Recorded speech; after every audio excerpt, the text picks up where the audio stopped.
గ్రామీణ ప్రాంతాల్లో నాటుకోళ్ల పెంపకం ఒకప్పుడు రైతుల జీవన శైలిలో భాగంగా ఉండేది.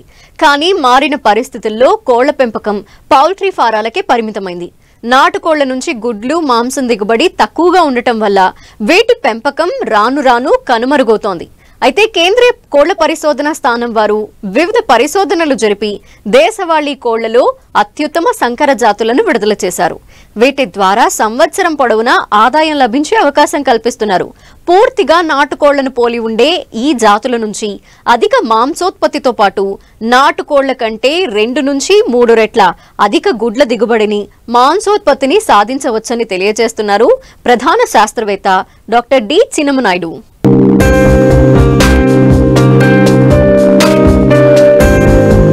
పెరట్లో కోళ్ల పెంపకం రైతులకు, నిరుద్యోగులకు మంచి ఉపాధినిచ్చే పరిశ్రమ. గ్రామీణ ప్రాంతాల్లో రైతులు తమ ఇళ్లలో సాధారణంగా 10-15 పెరటి కోళ్లు పెంచుకుంటే అటు గుడ్లు, మాంసం ద్వారా మంచి పౌష్టికాహారం లభించడంతో పాటు కోళ్ల అమ్మకాల ద్వారా కూడా లాభాలను గడించవచ్చు.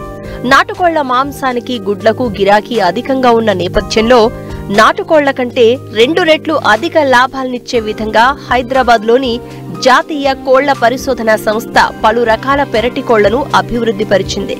వీటిలో వనరాజ, గిరిరాజ, గ్రామప్రియ, శ్రీనిధి లాంటి వివిధ రకాల కోడి జాతులను రైతులకు అందుబాటులోకి తెచ్చారు.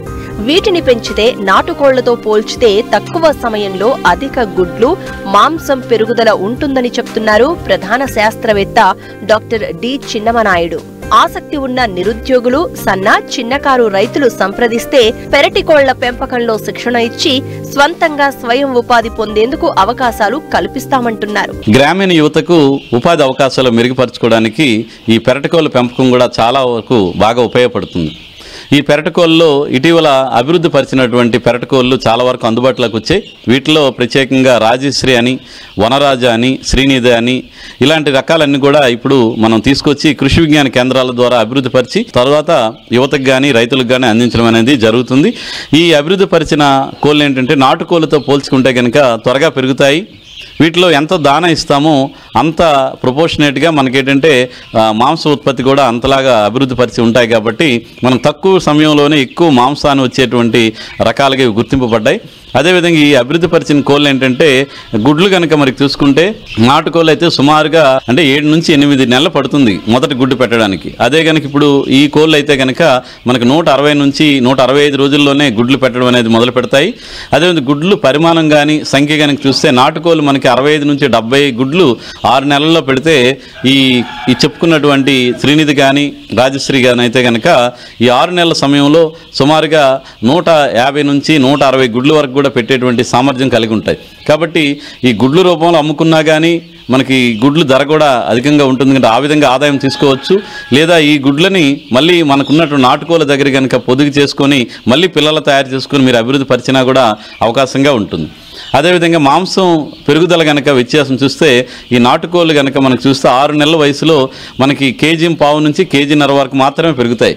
అదే కనుక ఈ అభివృద్ధి పరిచినటువంటి ఈ పెరటకోళ్ళు కనుక చూసుకుంటే పెట్టలు అయితే కనుక 1.750 గ్రాముల వరకు పెరుగుతాయి. పుంజులు అయితే కనుక 2 కేజీల నుంచి 2.5 కేజీల వరకు కూడా పెరిగేటువంటి సామర్థ్యం ఉంటుంది. అంటే మనం దానా ఎంత పెడతామో అవి మాంసంగా మార్చుకునేటువంటి సామర్థ్యం ఈ అభివృద్ధి పరిచినటువంటి కోళ్ళలో ఉంటుంది. కాబట్టి ఇలాంటి కోళ్ళను కనుక మనం గ్రామీణ స్థాయిలో పెంచుకుంటే తక్కువ సమయంలోనే ఎక్కువ నికరాదాయం తీసుకోవడానికి మన అవకాశం ఉంటుంది. అదేవిధంగా ఈ కోళ్ళని కనుక మనం తెప్పించుకోవాలనుకుంటే పౌల్ట్రీ డైరెక్టరేట్ హైదరాబాద్ వాళ్ళు ఒక్కరోజు కోడి పిల్లను మనకు అందిస్తారు.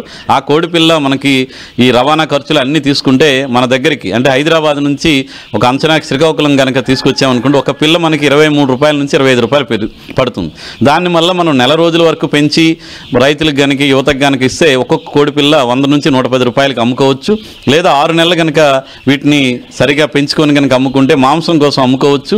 ఇలా విధంగా చూసుకుంటే ఒక కోడి 2 కేజీలు కనుక పెరిగిందంటే 1 కేజీ 300 రూపాయలు చొప్పున మనకు 6 నెలల్లో 600 రూపాయలు పడుతుంది ఒక కోడి. దాని మీద ఖర్చులు ఒక 300 రూపాయలు పోయినా కానీ మనకు 300 నికర ఆదాయం అనేది ఒక కోడి పిల్ల మీద వస్తుంది. కాబట్టి ఈ విధంగా గుడ్ల కోసం కానీ మాంసం కోసం కానీ 2 విధాలుగా కూడా పెంచుకోవడానికి అనువుగా ఉంటాయి. ఈ కోళ్ళు మన గుడ్లకి మాంసానికి 2 విధాలు ఉంటాయి. కాబట్టి గ్రామీణ యువత ఎవరైనా ఈ పెరటకోళ్ళు పెంపకం మీద ఆసక్తి కనబరిచే వాళ్ళు కృషి విజ్ఞాన కేంద్రాలను కనుక సంప్రదిస్తే ఈ ఒక్కరోజు కోడిపిల్ల తెచ్చి నెల రోజుల పాటు ఏ విధంగా వాటిని బ్రూడింగ్లో పెంచుకోవాలి, అలాగే మొదట్లో ఇచ్చేటువంటి దానా ఏ విధంగా ఇవ్వాలి, స్టార్టర్ ఫీడ్ కానీ బ్రాయిలర్ ఫీడ్ కానీ ఇవ్వాల్సి ఉంటుంది. ఒక నెల దాటిపోయిన తర్వాత ఏంటంటే వాటిని సాధారణంగా కోళ్ళకి ఏ విధమైన దానా ఇస్తామో ఆ విధంగా నూకలు, తవుడు కానీ, మొక్కజొన్న తాలూకు పొట్టు కానీ ఏ విధమైన వ్యవసాయ వ్యర్థాలని మళ్ళీ మనం దానాగా తయారు చేసుకొని మనం ఈ కోళ్ళకి అందించుకుంటే మనకి కోళ్ళ మీద పెట్టేటువంటి దానా ఖర్చు కూడా చాలా వరకు తగ్గుతుంది. అదేవిధంగా ఈ కోళ్ళు పెంచే వాళ్ళు కనుక అజుల్లా పెంపకాన్ని కనుక చేపట్టి అజుల్లాని పెంచుకొని తద్వారా ఆ అజుల్లాని కనుక ఈ కోడి పిల్లలకి అందించుకుంటే ఈ ఎక్కువ ఇందులో ప్రోటీన్ అనేది చాలా ఎక్కువ ఉంటుంది కాబట్టి దానా మీద పెట్టే ఖర్చును కూడా తగ్గించుకోవడానికి ఆస్కారం ఉంటుంది. ఒకటి మనకి మాంస ఉత్పత్తులు, గుడ్ల ఉత్పత్తులు గ్రామీణ స్థాయిలో బాగా అందుబాటులో ఉంటాయి. తద్వారా ఆరోగ్యం మెరుగుపడుతుంది. అదే వీటి అమ్మకాలు చేయడం వల్ల యువత అదనపు ఆదాయానికి అలాగే సెల్ఫ్ ఎంప్లాయ్మెంట్ లాగా కూడా ఈ పెరటకోళ్ళ పెంపకాన్ని కనుక చేపడితే గ్రామీణ యువత దేశ అభివృద్ధికి అలాగే ఆరోగ్యానికి పాటుపడే వాళ్ళు అవుతారు. నాటుకోళ్ల పెంపకం అనాదిగా మన గ్రామీణ సంస్కృతిలో భాగం. అయితే వీటిలో గుడ్లు, మాంసం ఉత్పాదక శక్తి చాలా తక్కువగా ఉండడం వల్ల వీటి పెంపకం రైతుకు అంత గిట్టుబాటుగా లేదు.